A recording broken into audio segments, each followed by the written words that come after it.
Hello everyone, I welcome you on the study channel Lights Institute of Studies.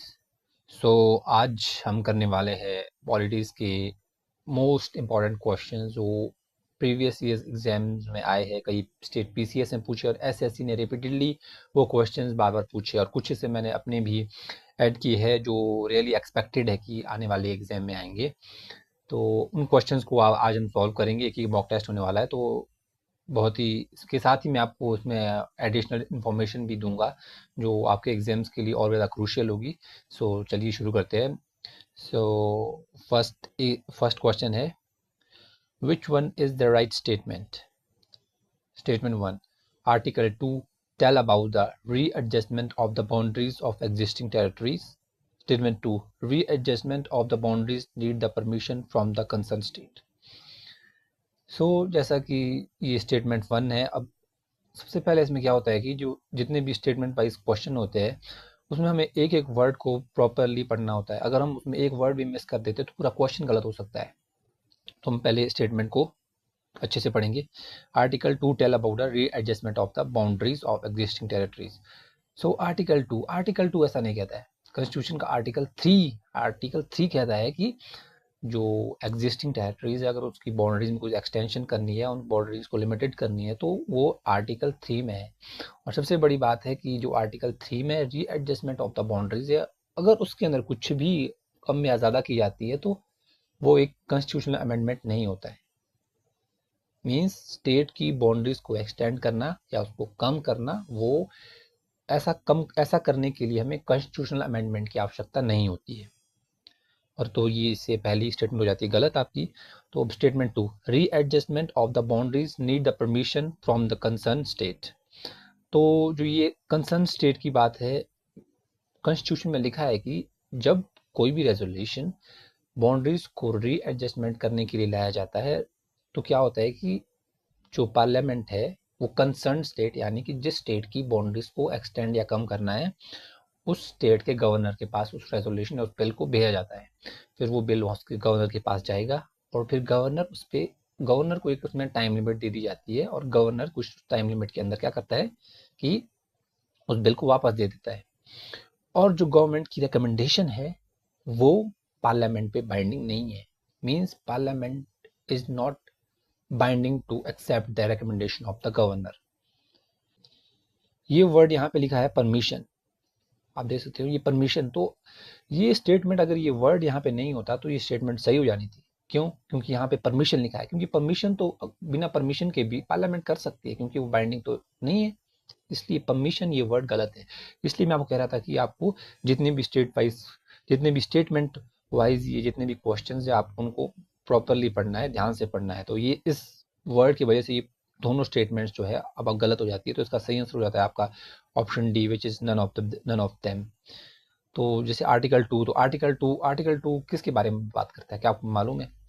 तो article 2 हमारा बोलता है कि we can acquire any territory which was previously part of the India. हम article 2 के अंदर constitution empower करता है पार्लियामेंट को कि हम किसी और स्टेट से या किसी और कंट्री से अपनी बाउंड्रीज को एक्वायर कर सकते हैं और उसके लिए भी किसी भी कॉन्स्टिट्यूशनल अमेंडमेंट की जरूरत नहीं है। ये भी ध्यान रखने वाली बात है।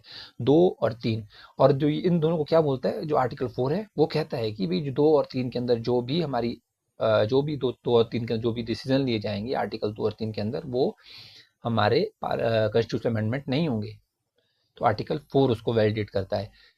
हालांकि कॉन्स्टिट्यूशनल अमेंडमेंट जब आप देख सकते हो कि 2015 में बांग्लादेश के साथ जब हमने अपने एनक्लेव एक्सचेंज किए थे, 51 हमने गेन किए थे और समथिंग हमने 110 या 111 आई थिंक हमने बांग्लादेश को दे दिए थे। पर वहाँ तो हमें एक 2015 में हमने अमेंडमेंट किया था। वहाँ पे तो 100th अमेंडमेंट हुआ था वहाँ पे तो हमारा।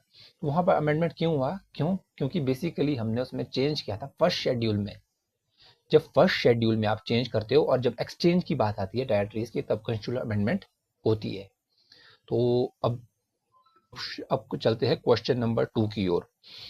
तो इसके मैंने यहाँ पे आपको दे सकते हो कि मैंने यहाँ पे इसकी स्टेटमेंट और एक्सप्रेशन थोड़ी सी दी है, आप इसको पढ़ सकते हो, नोट डाउन भी कर सकते हो, which can be really important for your exam. तो question number 2, procedure of the president election borrowed from which country?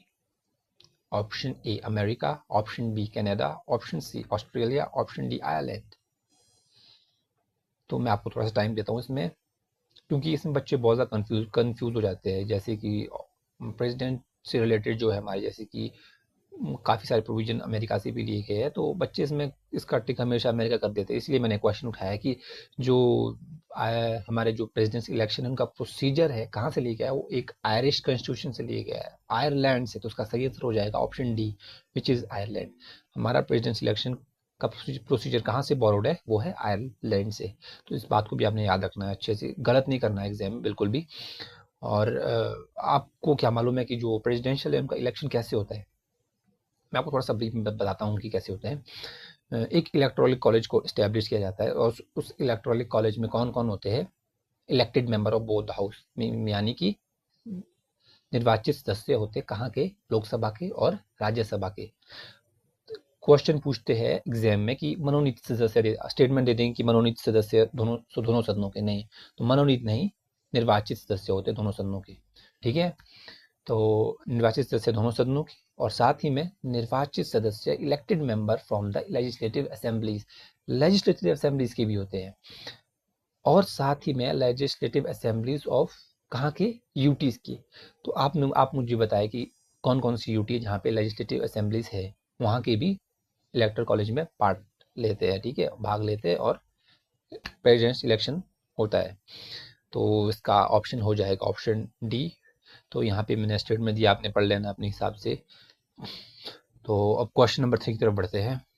अब money bill can be introduced in option A only in the Rajya Sabha, option B only in the Lok Sabha, option C both house of the parliament, option D joint sitting of the both house. इसमें तो आपको confusion नहीं होनी चाहिए, क्योंकि ये तो मतलब बोल सकती हो एसएससी का और पीसीएस का मतलब एकदम फेवरेट वाला टॉपिक है। यहाँ से मनी बिल से हमेशा हर साल एसएससी में एक ना एक क्वेश्चन तो पक्का बनता है। मनी बिल तो आपने अपना क्लियर कर देना है। आप जितने भी तैयारी कर रहे हो, जिस एसएससी कर रहे हो, स्टेट पीसीएससी कर रहे हो, इवन यूपीएससी कर रहे हो, आप मनी बिल फेवरेट टॉपिक रह चुका है यूपीएससी का और एसएससी का। तो इसका आंसर तो हो जाएगा, सीधी बात है, only in the Lok Sabha, option B हो जाएगा इसका आंसर। क्यों? क्योंकि लोकसभा स्पीकर के पास ही पावर है किसी भी बिल को रिकॉग्नाइज करने की एज द मनी बिल। तो लोकसभा स्पीकर ही करता है किसी भी बिल, अगर कोई बिल है तो उसको रिकॉग्नाइज कौन करने का? लोकसभा। और ये ऐसे बिल होते हैं जो प्रायर परमिशन से आते हैं, किस इंट्रोड्यूस होते हैं? प्रेसिडेंट की प्रायर परमिशन से इंट्रोड्यूस होते हैं पार्लियामेंट में। ये और एक रीएडजस्टमेंट ऑफ द बाउंड्रीज, ये दोनों बिल जो है पार्लियामेंट में इंट्रोड्यूस होंगे किससे? प्रेसिडेंट की प्रायर परमिशन से। तो इसका सही ऑप्शन तो इसका सही ऑप्शन हो जाएगा आपका B, only the Lok Sabha. Lok Sabha में ऐसे बिल प्रेजेंट होते हैं, इंट्रोड्यूस होते हैं। तो अब क्वेश्चन 4 की तरफ चलते हैं। Question 4, which constitutional amendment act is popularly known as the anti defection act? Option A 42nd amendment, option B 44th amendment, option C 52nd amendment, option D 61st amendment. तो जो एंटी डिफेक्शन है वो हम लाया गया था, किसने लाया था? राजीव गांधी की गवर्नमेंट ने लाया था बेसिकली। कब लाया था? 1985 में। तो कौन सा अमेंडमेंट था वो था 52nd amendment. 52nd amendment 1985 Rajiv Gandhi government ने लाया था, आप लोग इसे याद रखें। और ये क्यों लाया गया था? क्यों? क्योंकि जो गवर्नमेंट्स है उसमें स्टेबिलिटी नहीं होती थी, पार्टीज है वो स्टेबल नहीं होती थी, वहाँ पे दल बदल बहुत ज़्यादा होता था। दल बदल है बेसिकली, एंटी डिफेक्शन मीन्स दल बदल। तो पार्टीज जो मेंबर्स है वो दल बदल देते थे अपने, मतलब बोल सकते हो आपकी अपने कुछ फायदे के लिए। और तो अब दल बदलते थे जिससे सरकारें गिर जाया करती थी, तो उसको थोड़ी स्टेबिलिटी लाने के लिए ये राजीव गांधी ने लाया था। एंड हालांकि इसमें अभी भी बहुत सारा लूप होल्स है, अभी भी ये पूरी तरह से जो डिफेक्शन लॉ है ये, आई थिंक कई स्कॉलर भी कहते हैं कि जितना भी एंटी डिफेक्शन लॉ है ये छोटे लेवल पे तो आपकी डिफेक्शन को रोकता है, बट जो बड़े लेवल पे वहाँ पे अभी भी चली हुई है, दल बदल वहाँ पे चला ही रहता है। क्यों? क्योंकि अभी मर्जर जो है अभी भी अलाउड है इसके अंडर, कि 2/3 मेंबर ऑफ द पार्टी किसी पार्टी से मिल सकते हैं, और वो प्रोटेक्टेड होते हैं, उन्हें उनको वो वो एंटी डिफेक्शन लॉ के अंदर नहीं आते हैं। तो क्वेश्चन नंबर, इसका सही आंसर हो जाएगा ऑप्शन सी।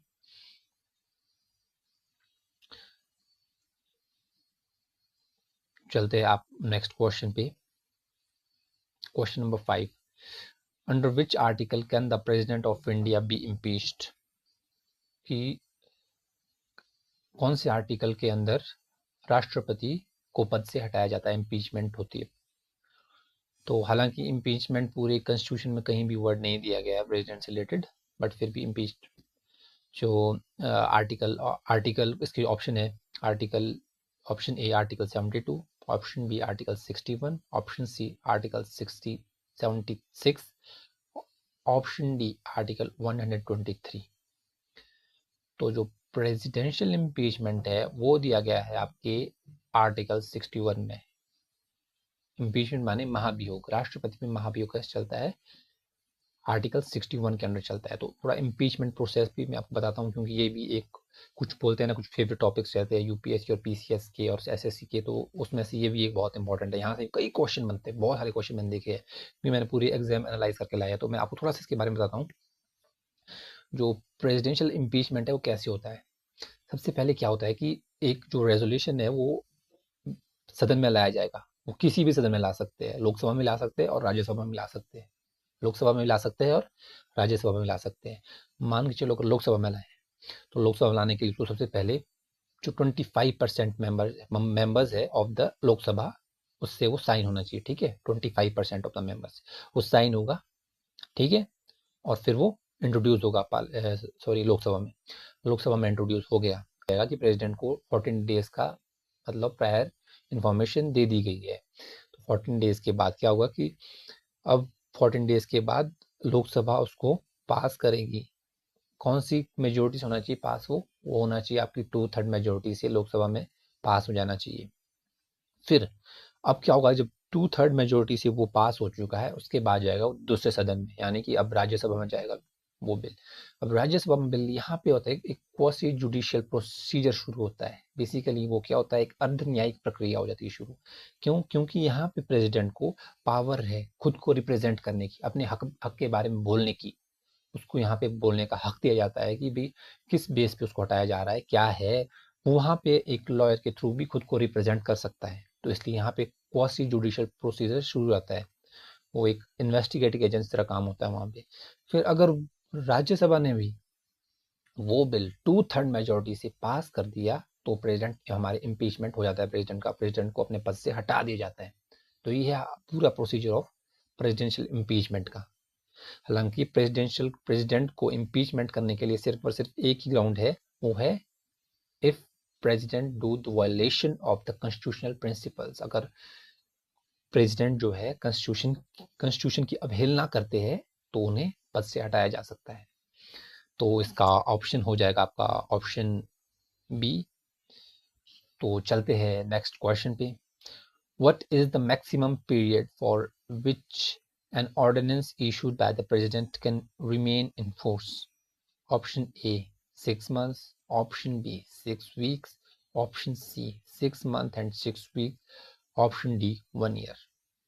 Ordinance, तो आप क्या मुझे बता सकते हो कि कौन से आर्टिकल के अंदर जो प्रेसिडेंट जो है ये ऑर्डिनेंस इशू कर सकते हैं, और इसके लिए क्या क्या स्पेसिफिक सिचुएशंस होनी चाहिए।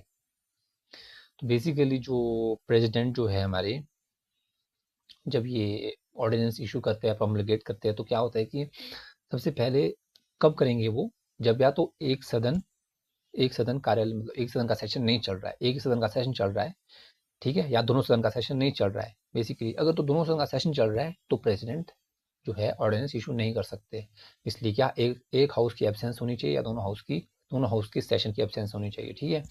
तो अब प्रेसिडेंट करते हैं इशू, ठीक है, ऑर्डिनेंस करते हैं। तो क्या होता है कि हमारे कॉन्स्टिट्यूशन में क्या कहा गया है कि 6 मंथ के अंदर 6 मंथ से ज़्यादा जो है दोनों हाउस के बीच जो मीटिंग या सेशन होने उससे ज़्यादा उसमें गैप नहीं हो सकता है। 6 मंथ के अंदर हाउस के सेशन होने ही चाहिए। तो 6 month is a specific time period. अब 6 मंथ तक तो प्रेसिडेंट का जो ऑर्डिनेंस इशू किया है वो चलेगा। उसके बाद क्या होगा कि जैसा ही हमारा सेशन शुरू होता है पार्लियामेंट में, लोकसभा का या दोनों हाउसेस का शुरू हो जाते हैं सेशन, उसके बाद क्या उसको 6 वीक की एक्सटेंशन होती है। 6 वीक के अंदर उसको अप्रूवल लेना ही होता है। 6 वीक के अंदर उसको अप्रूवल लेना होता है पार्लियामेंट के दोनों ही हाउसेस से, और वो बिल हो जाता है, एक ऑर्डिनेंस हो जाता है, पूरे लॉ में लॉ बन जाता है। इसलिए वो तो बन जाएगा लॉ। इसलिए इसकी टाइम लिमिट क्या होती है, 6 मंथ प्लस 6 वीक। क्या होनी चाहिए, 6 मंथ प्लस 6 वीक। तो इसका ऑप्शन हो जाएगा ऑप्शन नंबर सी। क्यों? क्योंकि 6 मंथ तो टाइम पीरियड होगा जब तक कि आपकी सेशन की मीटिंग नहीं हुई है, उसके बाद 6 वीक आगे एक्सटेंड हो जाता है, क्योंकि 6 वीक उसका अप्रूवल होता है, 6 वीक के अंदर उसको अप्रूवल लेना होता है। तो इसका ऑप्शन नंबर सी हो जाता है। तो अब चलते आपके क्वेश्चन नंबर 7 पे। The advisory jurisdiction of the supreme court is defined under which article? Advisory jurisdiction of the supreme court defined under which article? और इसका ऑप्शन है, option A article 124, option B article 137, option C article 141, option D article 143। Advisory jurisdiction of the supreme court. तो जो ये जो supreme court advice करता है, basically किसको करता है? हमारे प्रेसिडेंट को करता है, एडवाइस करता है। और कौन से आर्टिकल के अंदर करता है? तो इसका सही आंसर है option D, which is article 143। तो जो हमारे प्रेसिडेंट है, जब कोई मैटर्स आते हैं कॉन्स्टिट्यूशन में, कोई बिल से रिलेटेड मैटर आते हैं, तो बेसिकली दो तरह की एडवाइजरी होती है। एक होती है प्री कॉन्स्टिट्यूशनल मैटर, एक होती है पोस्ट कॉन्स्टिट्यूशनल मैटर। तो जो दो तरह की ये जो मैटर्स होते हैं, उसमें हमारे प्रेसिडेंट एडवाइस ले सकते हैं सुप्रीम कोर्ट से। और सुप्रीम कोर्ट मैंडेटेड कौन से के लिए? पोस्ट कॉन्स्टिट्यूशनल मैटर्स के लिए supreme court is mandated to give recommendation. यानी कि जो, अब मैं आपको थोड़ा सा बताता हूँ कि ये प्री और पोस्ट का क्या झमेला है, कि ये प्री कॉन्स्टिट्यूशनल मैटर क्या होते हैं, पोस्ट कॉन्स्टिट्यूशनल मैटर क्या होते हैं। बेसिकली प्री कॉन्स्टिट्यूशनल मैटर होते हैं जो आज़ादी से पहले के थे, जब हमारा कॉन्स्टिट्यूशन नहीं बना था, उससे पहले के कोई भी मैटर है, उसके बारे में तो सुप्रीम कोर्ट मतलब मैंडेटेड नहीं है कोई भी रिकमेंडेशन देने के लिए। बट जो पोस्ट कॉन्स्टिट्यूशनल मैटर है, जो अब मैटर्स इवॉल्व हो रहे हैं या कुछ कॉन्स्टिट्यूशन में चेंजेस है, कुछ है, तो उसके लिए हम क्या करना पड़ेगा कि सुप्रीम कोर्ट को अपनी एडवाइस देनी मैंडेटरी हो जाती है। इसलिए तो इसका ऑप्शन होता है आर्टिकल, इसके जो सही आंसर है वो तो आर्टिकल 143 है। तो दो तरह की होती है, मैंने को बता दिया, और ज़्यादा इसमें कुछ है नहीं है। क्योंकि अभी हालांकि ये आई थिंक पिछले साल आई थिंक ये था न्यूज़ में, तब इसमें से कई सारे क्वेश्चन भी बने थे, इसलिए मैंने ये लाया था। और क्योंकि PYQ था, क्योंकि जब अभी क्या हुआ था कि जब गवर्नर ने बहुत सारे बिल जो है, जैसे तमिलनाडु गवर्नर ने और आपके केरला गवर्नर ने बिल रिजर्व रखे थे प्रेसिडेंट के लिए, अंडर आर्टिकल 201 रख सकता है, गवर्नर के पास पावर है, तो डिस्क्रिशनरी पावर है, तो गवर्नर रखे थे। तो क्या किया गवर्नमेंट ने क्या किया कि कोर्ट चले गए, सुप्रीम कोर्ट चले गए, और सुप्रीम कोर्ट ने कहा कि भी जितने भी बिल है वो पास माने जाएंगे। और क्या होगा कि जितने बिल पास माने जाएंगे, और आगे से क्या है, जितने भी जो गवर्नर बिल भेजेगा जितने भी बिल गवर्नर भेजेगा प्रेसिडेंट के पास, और उन सब बिल के बारे में प्रेसिडेंट को लेनी पड़ेगी एडवाइस सुप्रीम कोर्ट से। तो ये सुप्रीम कोर्ट ने कहा था, तो वहाँ पे बहुत ज़्यादा कन्फ्लिक्टेड हो गई थी, बहुत ज़्यादा, मतलब इसमें बहुत सारे क्वेश्चंस उठ रहे थे। इसलिए मैंने एक क्वेश्चन भी लाया है। उस टाइम बहुत सारे क्वेश्चन उठ रहे थे, क्या कि तो कि मतलब जुडिशरी ओवर रीच कर रही है खुद की जो उसकी रूलिंग है, इतना तो नहीं होना चाहिए। तो इसलिए ये क्वेश्चन ज़्यादातर न्यूज़ में था। तो इसका सही ऑप्शन हो जाएगा आपका option D, which is article 143। तो चलते हैं नेक्स्ट क्वेश्चन पे, which is question number 8। President rule, article 356 consider the following statement regarding the president rule. तो मैंने आपको बताया था कि जितने भी स्टेट वाइज क्वेश्चन है, आपको उनको प्रॉपरली पढ़ना है, एक एक स्टेटमेंट्स को प्रॉपरली गो थ्रू करना है, ताकि कोई भी गलती ना बचे, ठीक है। तो स्टेटमेंट फर्स्ट है, it can be proclaimed if the president is satisfied that the government of a state cannot be carried in accordance with the provision of the constitution. Statement 2, proclamation of president's rule must be approved by parliament within 2 months by a simple majority. Statement 3, the maximum period for which president's rule can be extended is 5 years. So जैसे कि statement 1 है, तो अगर president rule लगाना है, तो सिर्फ और सिर्फ इसके लिए एक ही जो है ग्राउंड है, वो है कि अगर राज्य का शासन कॉन्स्टिट्यूशन के प्रावधान के अनुसार नहीं चल रहा है, तो स्टेट में क्या लग सकती है, राष्ट्रपति शासन लग सकता है, यानी कि प्रेसिडेंशियल रूल लग सकता है। तो इसलिए पहली स्टेटमेंट जो है वो तो सही हो जाएगी, ठीक है। तो स्टेटमेंट 2 है हमारी, तो proclamation of president rule must be approved by parliament with in 2 months by simple majority, right, बिल्कुल ये सही है। सेकंड स्टेटमेंट भी बिल्कुल सही है कि जो प्रेसिडेंट्स की प्रोक्लेमेशन है वो 2 मंथ के अंदर उसे क्या मिलना चाहिए, उसे जो है पार्लियामेंट से सिंपल मेजोरिटी के साथ क्या मिल जाना चाहिए, उसे अप्रूवल मिल जाना चाहिए। ये सिर्फ और सिर्फ प्रेसिडेंशियल रूल में नहीं है, आपकी दूसरे प्रेसिडेंट इसमें क्या नाम आपके नेशनल इमरजेंसी में भी यही है, उसको 2 मंथ्स के अंदर अप्रूवल मिल जाना चाहिए पार्लियामेंट से। और तो इसका ये भी स्टेटमेंट सही हो जाएगी। और ऑप्शन जो ये स्टेटमेंट 3 है, maximum period for which a presidential rule can be extended is a 5 years, तो ये स्टेटमेंट जो है ये गलत हो जाती है हमारी। क्यों? क्योंकि जो मैक्सिमम टाइम पीरियड है प्रेसिडेंशियल रूल का वो है 3 years। 3 years, बट उसमें क्या है कि उसमें भी हर 6 मंथ्स में उसको रिन्यू की आवश्यकता होती है, उसको हर 6 मंथ में पार्लियामेंट अप्रूवल की आवश्यकता होती है। तो 6 मंथ के बाद उसको और एक्सटेंड हो सकता है वो 6 मंथ में, ठीक है। 6 मंथ उसकी बेसिकली टाइम लिमिट है, बट मैक्सिमम पूछा है इसमें, हमें क्या पूछा है इसमें, पूछा है कि maximum period for which, maximum period क्या हो जाएगी, मैक्सिमम पीरियड कितना है वो है, ठीक है, वो 3 years है।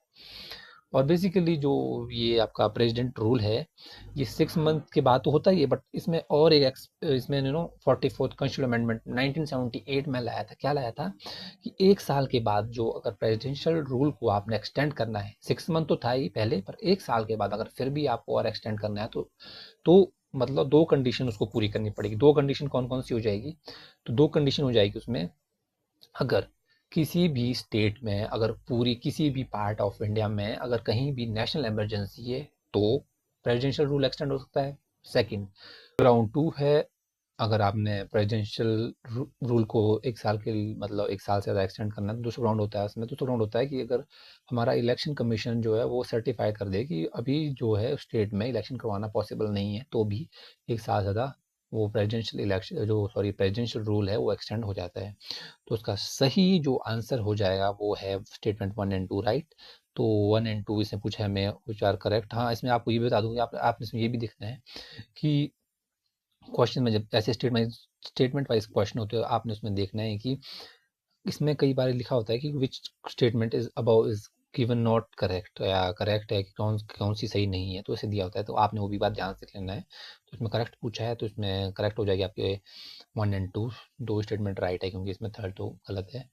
तो अब चलते हैं क्वेश्चन नंबर 9 पे। Consider the following statements regarding the speaker of the Lok Sabha. ये भी स्टेटमेंट वाइज क्वेश्चन है, तो चलिए पढ़ते हैं। स्टेटमेंट 1 है, the Lok Sabha speaker is elected by the Lok Sabha from amongst its members, okay. और स्टेटमेंट 2 है, the date of the election of the speaker is fixed by the president. अब स्टेटमेंट 3 है, on the dissolution of the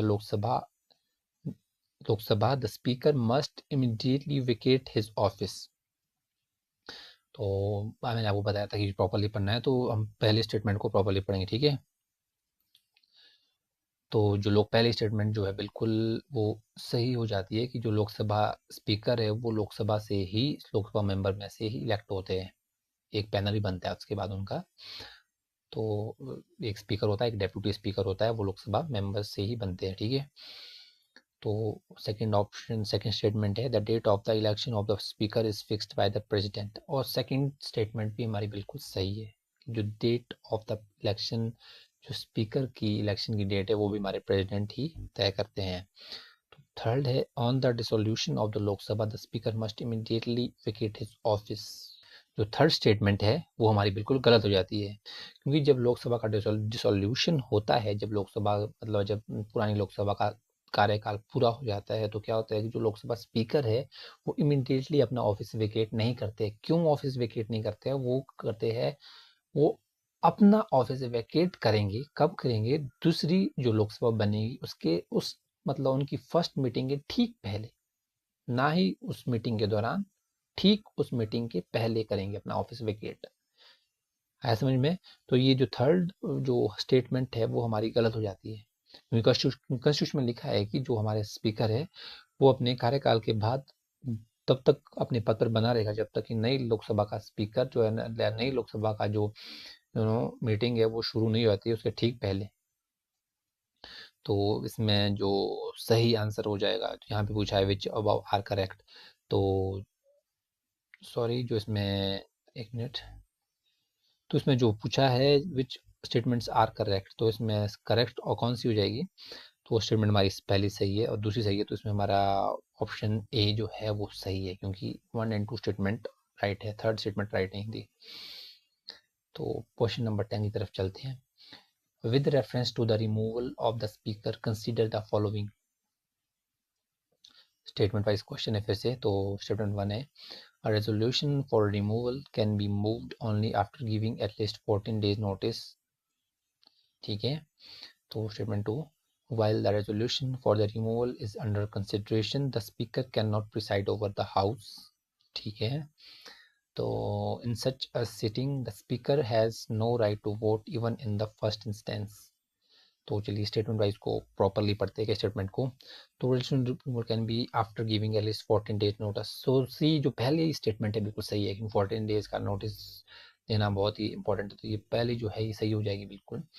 तो दूसरी statement क्या है, while the resolution for removal is under consideration the speaker can not preside over the house, बिल्कुल सही। दूसरी जो स्टेटमेंट है ये भी सही है, हालांकि प्रिसाइड ओवर द हाउस नहीं कर सकता है बट वो पार्ट ले सकता है, ठीक है।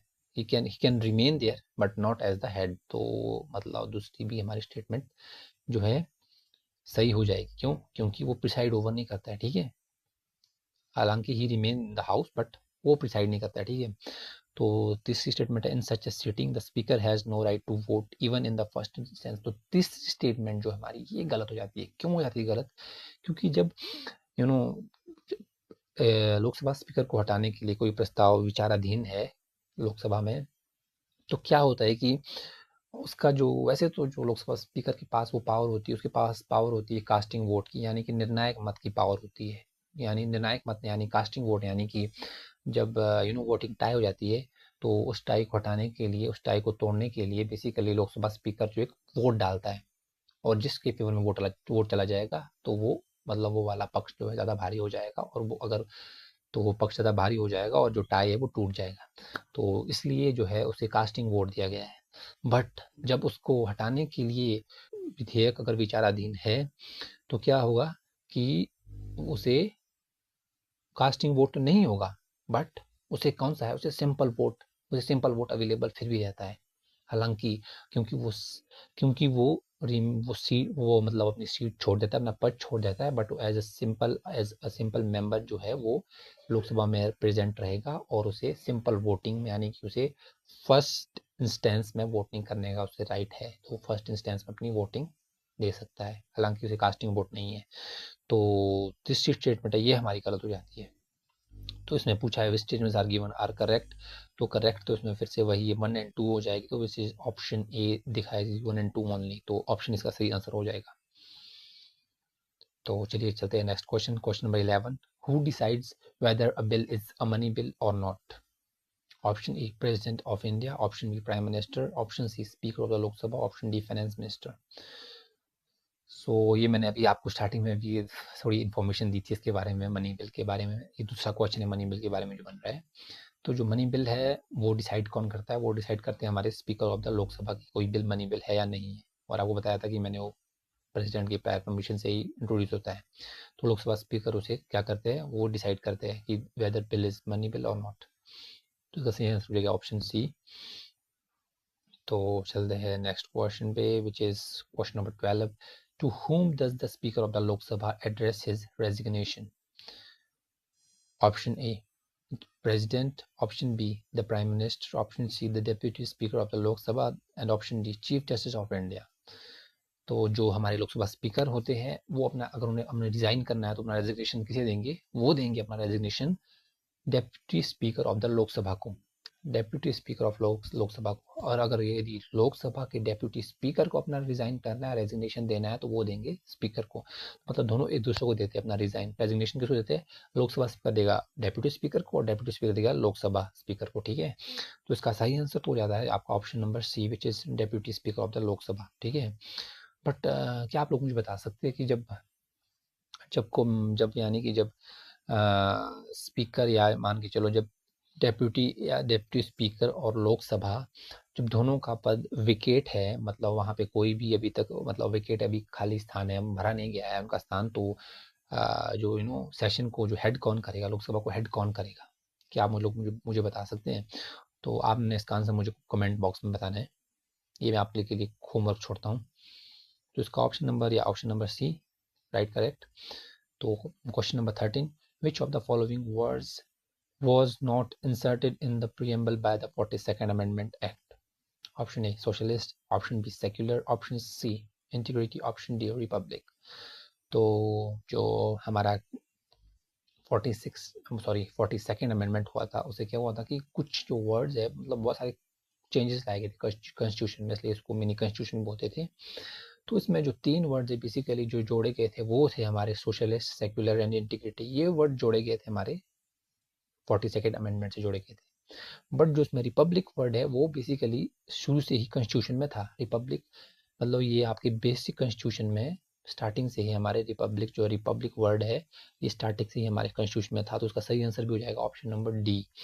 क्यों? क्योंकि रिपब्लिक शुरू से ही हमारे इसमें था। तो जो सोशलिस्ट सेक्युलर इंटीग्रिटी है, तो ये बेसिकली केशवानंदा भारती केस में भी डिस्कस किए गए थे, और इसको क्या बोला गया था, इसे बेसिक स्ट्रक्चर का पार्ट भी बना दिया गया था। ठीक है, केशवानंदा भारती केस में सुप्रीम कोर्ट में। तो इसका सही ऑप्शन हो जाएगा option number D, which is Republic.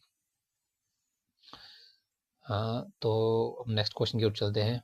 Question number 14, the date of adoption of the constitution mention in the preamble is? Option A 15 August 1947, option B 26 January 1950, option C 26 November 1949, option D 9 December 1946। तो ये question जो ये question है बहुत ज़्यादा confuse करने वाला है। क्योंकि ये जो हमारा अडॉप्शन है वो तो 26 जनवरी 1950 को हुआ था बेसिकली। बट जो हमारा जो अडॉप्शन का डेट है कॉन्स्टिट्यूशन का, वो प्रियम्बल में कौन सा डेट दिया है, बेसिकली वो दिया गया है 1949 का, basically which is 26 November of 1949। क्योंकि अभी भी हमारा प्रियम्बल क्या बोलता है कि जब हमारा कॉन्स्टिट्यूशन कब अडॉप्ट हुआ था, वो हुआ था 26 नवंबर 1949 को। हालांकि 26 जनवरी 1950 कॉन्स्टिट्यूशन में अडॉप्शन की डेट नहीं दी गई है। तो प्रीएम्बल में कौन सी डेट दी गई है, वो दी गई है ऑप्शन सी, यानी कि 26 नवंबर 1949। ये आप लोगों ने याद रखना है, क्योंकि ये भी बहुत ज़्यादा इंपॉर्टेंट क्वेश्चन है और बहुत ज़्यादा एक्सपेक्टेड है कि ये क्वेश्चन आएगा। तो इसका सही ऑप्शन हो जाएगा ऑप्शन नंबर सी। तो चलते हैं नेक्स्ट क्वेश्चन नंबर 15 की तरफ। The right to education was made a fundamental right under article 21A which constitutional amendment? Okay, तो इसका ऑप्शन है option A 42nd amendment, option B 44th amendment, option C 86th amendment, option D 91st amendment. तो right to education जो लाया गया था हमारे constitution में, हमारे फंडामेंटल राइट में इंक्लूड किया गया था। बेसिकली ये पहले क्या था, ये पहले एक डीपीएस भी होता था अंडर आर्टिकल आई थिंक 45 के अंदर, ये डीपीएस भी होता था। आई थिंक नहीं, यहाँ पे आप दिया हुआ मैंने लिखा है, देखो यहाँ पे। हाँ, तो ये पहले क्या था ये, हाँ ये पहले डीपीएस भी हुआ करता था 45, यानी कि देखो ओरिजिनल आर्टिकल 45 में डीपीएस भी होता था। ये 45 से इसको जो है एक्ट किया गया, तो 45 से आया, फिर इसको बनाया गया फंडामेंटल राइट 21A में लाया गया। तो कौन से कॉन्स्टिट्यूशन अमेंडमेंट से लाया गया था, वो लाया गया था आपके 86th अमेंडमेंट 2002 में आया था बेसिकली अमेंडमेंट, उसके थ्रू लाया गया था ये। ठीक है, और अब ये फंडामेंटल राइट है, तो ये जस्टिसेबल है। अगर किसी बच्चे को 6 से 14 साल के बीच के बच्चे को अगर एजुकेशन से रोका जाता है किसी भी एजुकेशन इंस्टीट्यूट में, या उसके माँ बाप भी रोकते हैं, तो वो इनजस्टिसेबल है, कोर्ट जा सकता है। ठीक है, तो अब चलते हैं नेक्स्ट क्वेश्चन नंबर 16 की तरफ। तो in which of the following case does the president have exclusive power to pardon which the governor of the state does not possess? Okay, option A है punishment by a court martial, option B sentence of death, option C both A and B, option D none of them. तो इसमें क्या पूछा है इस question में पूछा है कि जो प्रेसिडेंट के पास पावर है, गवर्नर के पास स्टेट डू नॉट पोजेस। इसमें जो प्रेसिडेंट के पास पावर है, गवर्नर के पास इनमें से कौन सी पावर नहीं है? तो गवर्नर इसमें से कौन सी, मतलब इसमें जो है पार्डन नहीं कर सकता है, प्रोवाइड किसमें नहीं कर सकता है, तो वो लिखा है बेसिकली, जिसमें प्रेसिडेंट तो कर सकता है बट पार्डन और गवर्नर नहीं कर सकता है। तो इसका ऑप्शन ए है punishment by court of martial law. Yes, तो इसमें क्या है कि जो ये है गवर्नर है, गवर्नर के पास ये पावर नहीं है।